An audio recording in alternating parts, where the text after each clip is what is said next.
अरे अर्जुन, किती काम करतोस रे. तो आज तुझ्यासाठी मुलगी बघायला जायचा आहे. तरी पण तू सकाळी शेतात जाऊन आला. कशी तरी थोडा आराम करत जा. शांताबाई गायला चारा घालत असलेल्या अर्जुनला म्हणाल्या, आई, आज शेताला पाणी देणं गरजेचं होतं, नाहीतर पीक कोमेजलं असतं. तुला तर माहीत आहे ना, मी शेताच्या बाबतीत कुठलाही हलगर्जीपणा करत नाही. आपण जर तसं केलं तर लोकांना खायला चांगलं धान्य कसं मिळेल. अर्जुन म्हणाला, बरं बाबा, मी टाकते राणीला चारा. जा तू तयारी कर. आज जरा बरे कपडे घाल, नाहीतर रोज शेतात घालून जायचेच कपडे घालशील. शांताबाई म्हणाल्या, हो आई, तो नवीन शिवलेला ड्रेस आहे ना, आज तीच घालायचं म्हणतोय मी. अर्जुन म्हणाला, होय, तेच घाल. त्या कपड्यामध्ये तू अगदी राजबिंडा दिसतोस. तुला माहीत आहे ना, मामा बोलत होते मुलगी शहरात राहिलेली आहे, त्यामुळे जरा नीटनेटकेच या म्हणून. शांताबाई म्हणाल्या, होय ग आई, किती वेळा सांगणार तू मला, मुलगी शहरात राहिलेली आहे आणि शिकलेली आहे. इथे आल्यावर तुला कळणारच ना आपण शेतकरी कसे असतो म्हणून. हो रे बाबा, तू जा, नाही तर उशीर होईल. हो, आणि आई, राणीला चारा घालून पाणी पण पाज. आपल्याला यायला उशीर झाला तर तिला तहान लागेल. असं म्हणून तो आत निघून गेला. शांताताई, अगं, झाली का तयारी? निघायचं आहे आपल्याला. संपतराव आत येत म्हणाले, होय तात्या, झालंच आमचं. अर्जुन, अरे चल, मामा आलाय बघ. संपतराव म्हणजे अर्जुनचे मामा. शांताबाई त्याला हाक मारत बोलल्या. सदरा ठीक करत अर्जुन बाहेर आला. कसं दिसतोय मी आई? त्याने विचारले. खूपच देखणा दिसतोस. चल, आता आपल्याला तिथे पायी पोहोचायला 1 तासाच्या वर लागणार. एक पाण्याची बॉटल घेऊन तिघेही त्यांच्या प्रवासाला लागले. साधारण 12च्या आसपास ते शेजारील खेडेगावात पोहोचले, जिथे ती मुलगी बघायला जाणार होते. तिथे सगळेजण त्यांचीच वाट बघत होते.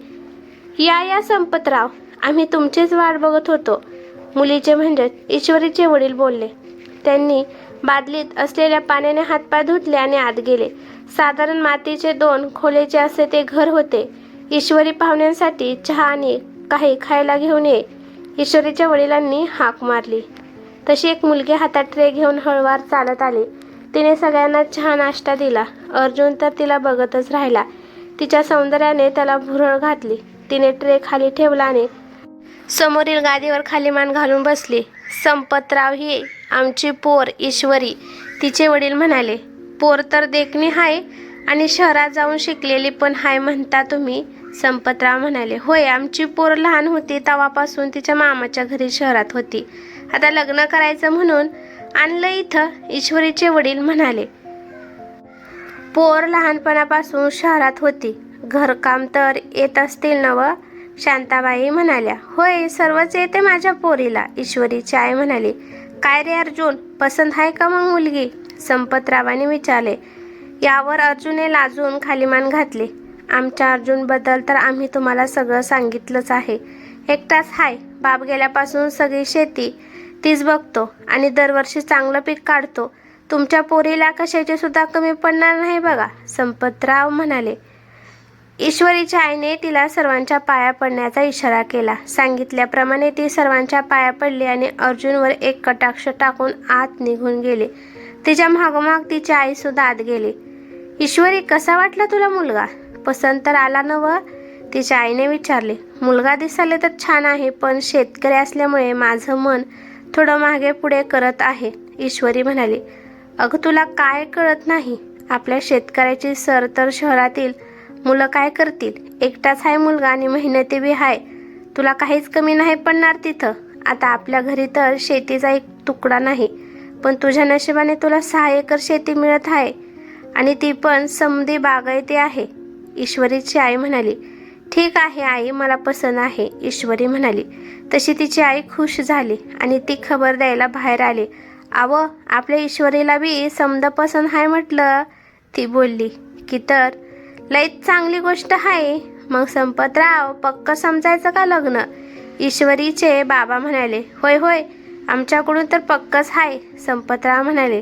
ठीक आहे, मग लवकरच चांगला मुहूर्त बघून लग्न उरकून टाकू, ईश्वरीचे वडील म्हणाले. पाहुण्यांनी निरोप घेतला आणि परतीच्या प्रवासाला निघाले. संपत दादा, आज तुझ्यामुळे माझ्या अर्जुनला खूप चांगली पोर भेटली बघ. सख्ख्या भावापेक्षा तू मानलेला असून भावाचं प्रत्येक कर्तव्य पार पाडलं, शांताबाई म्हणाल्या.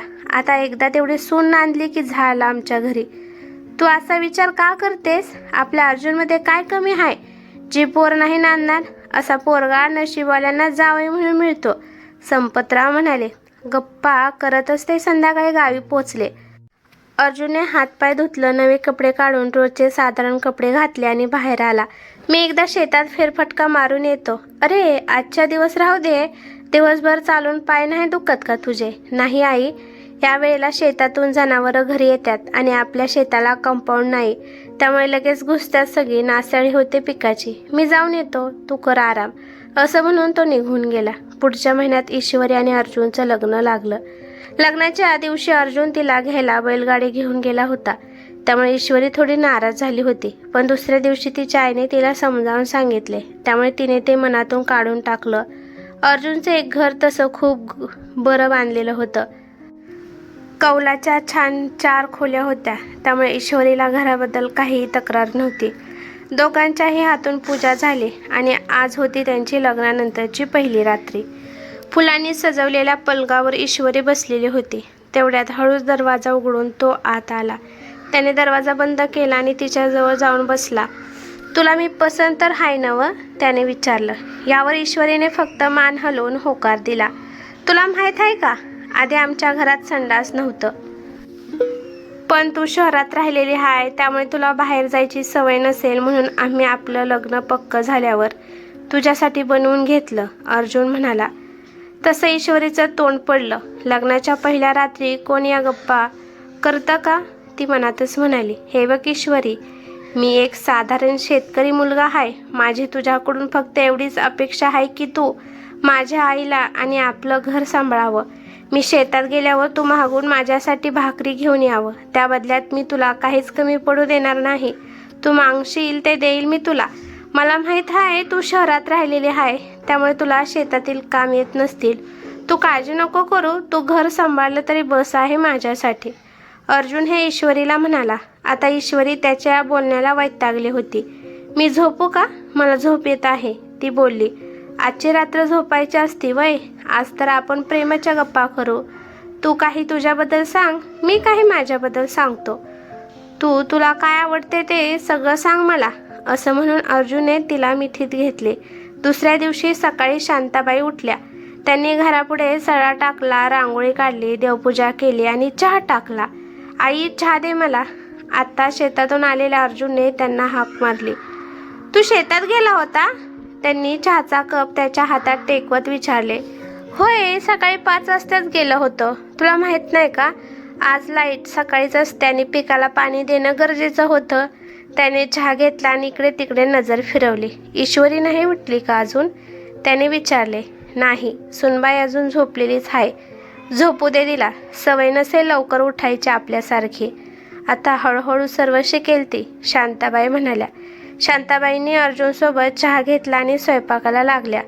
अर्जुनही गुराढोराचं शेणपाणी करू लागला. साधारण 9 वाजता ईश्वरीला झोपेतून जाग आली. तिने आंघोळ केली आणि बाहेर आली. सुनबाई, उठलीस होय? थांब, तुझ्यासाठी चहा टाकते मी. यावर ती काहीच बोलली नाही. अर्जुनही शेणपाणी झाल्यावर आत आला. त्याने बघितले ईश्वरी खाटेवर आरामात बसलेली होती आणि शांताबाई आत स्वयंपाक करत होत्या.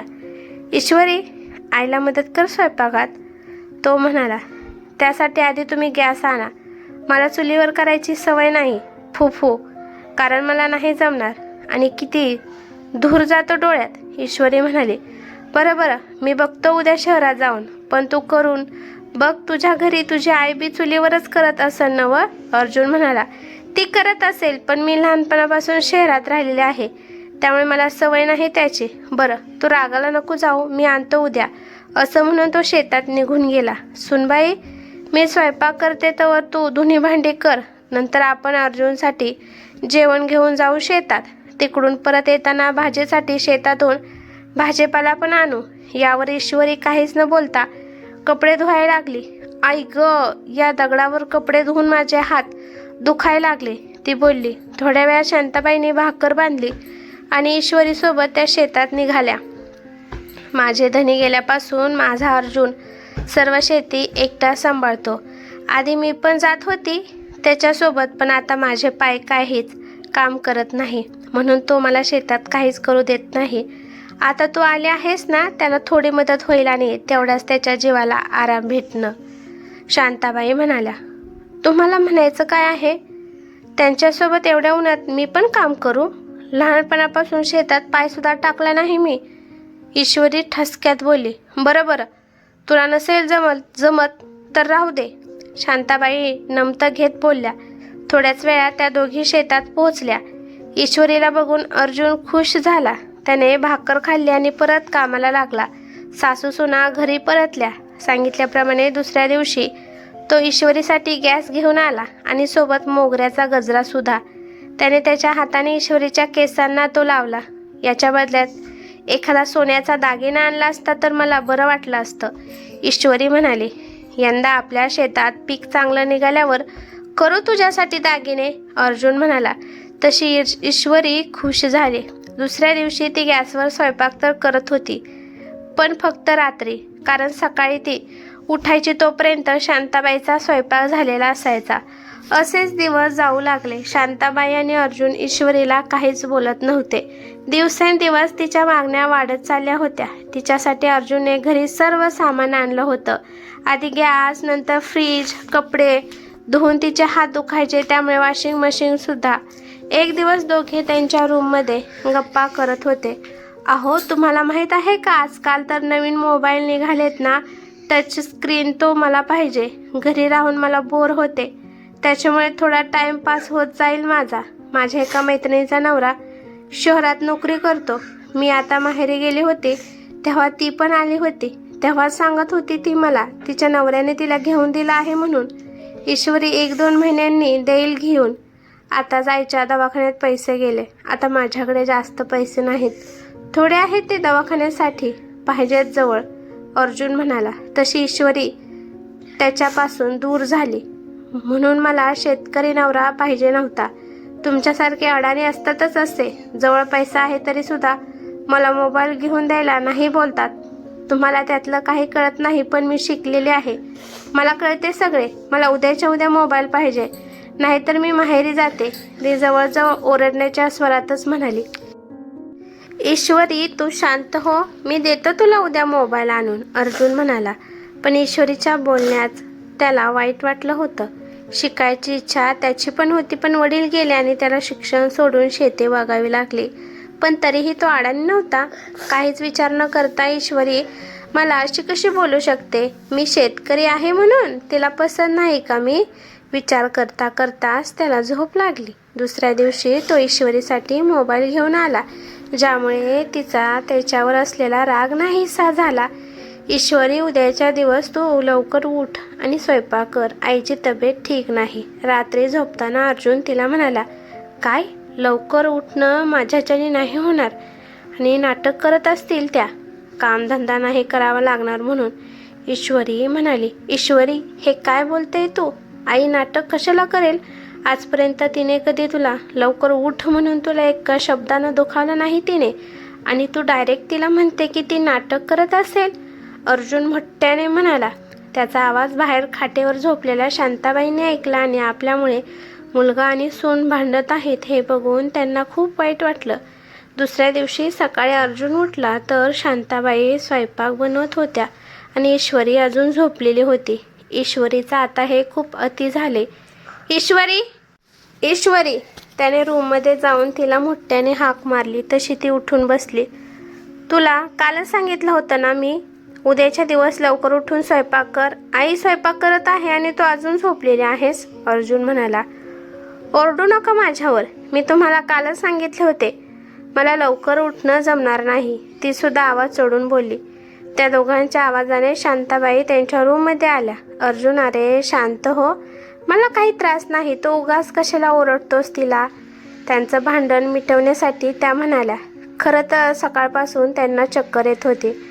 आधी आपणच आग लावून द्यायची, नंतर विझवायचं नाटक करायचं, ईश्वरी सासूला म्हणाली आणि ती आंघोळीला निघून गेली. शांताबाईंनी अर्जुनला डोळ्यांनीच शांत राहण्याचा इशारा केला. संध्याकाळी अर्जुन शेतातून परतला तर ईश्वरी कुणासोबत तरी फोनवर बोलत होती. तो बाहेरच बसला, पण तिचं बोलणं त्याला सगळं ऐकू येत होतं. तुझं भारी आहे शहरात, इथं तर मेलं फुटकं माझं नशीब जे मला शेतकरी नवरा भेटला. दिवसभर काम करावे लागतात, विहिरीवरून पाणी आणावं लागते. खूप वैतागले आहे मी इथे. आपण मागितलेलं काहीच मिळत नाही.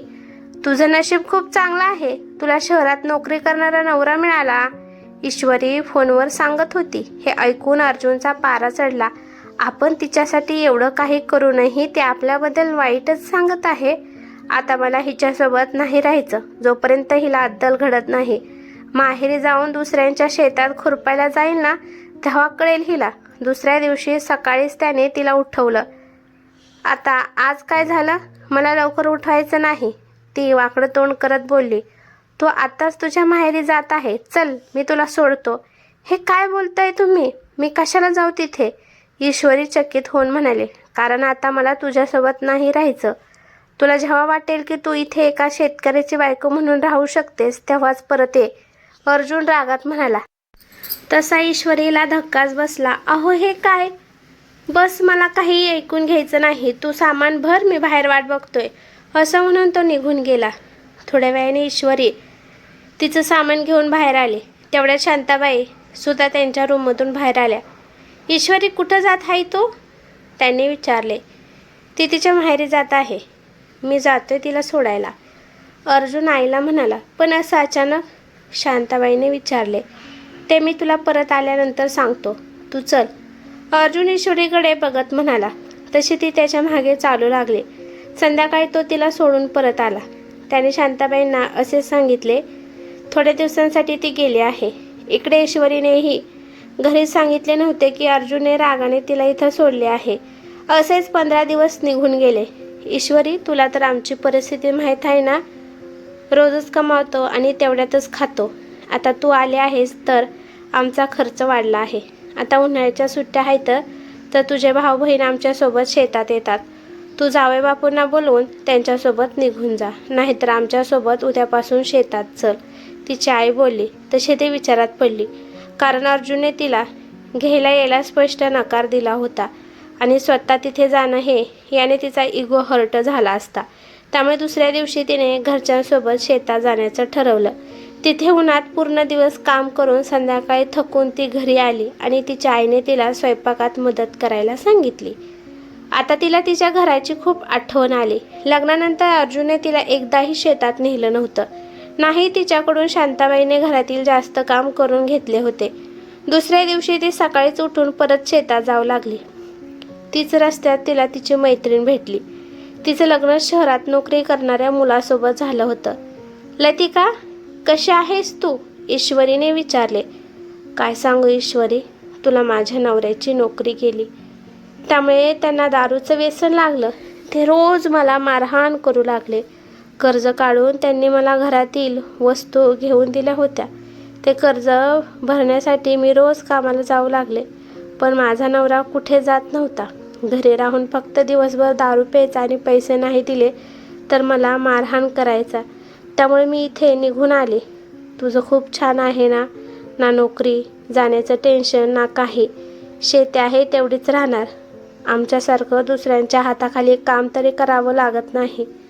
आपल्या शेतात काम कर आणि सुखी राहा, लतिका म्हणाली. तशी ईश्वरी शॉक झाली. मला तर वाटत होतं शहरातील जीवन खूप छान आहे, पण लतिका तर वेगळंच काही सांगत आहे. ती तिथे काम करायची आणि तिचा नवरा दारू प्यायचा. यांनी मला घरच्या शेतातसुद्धा कधी पाऊल टाकू दिलं नाही. मी जे मागितलं तर मला आणून दिलं. तरीही मी किती काही बोलत होते त्यांना. मी खूप चुकीचे वागले त्यांच्यासोबत, ईश्वरी मनातच म्हणाली. दुसऱ्या दिवशी सकाळीच तिने तिचं सामान भरलं आणि तिच्या वडिलांना सासरी सोडायला लावले. अर्जुन तिला बघून खूप खुश झाला. अहो, मला माफ करा, मी खूप चुकीचं वागले तुमच्यासोबत आणि आत्यांसोबत, ईश्वरी म्हणाली. मला तुला फक्त तुझी चूक कळून द्यायची होती, जी तुला कळली आहे. मी तुला माफ केलं, अर्जुन म्हणाला. दुसऱ्या दिवशीपासून ईश्वरी सकाळीच उठून सगळी कामं करू लागली आणि अर्जुनसोबत शेतात जाऊ लागली. तिच्यात माहेरवरून परतल्यानंतर आलेल्या या बदलावाने शांताबाई आणि अर्जुन खूप खुश झाले. कथा आवडल्यास कथेला लाईक नक्कीच करा आणि अशाच छान छान कथा ऐकण्यासाठी चॅनलला सबस्क्राईब करायला विसरू नका. धन्यवाद.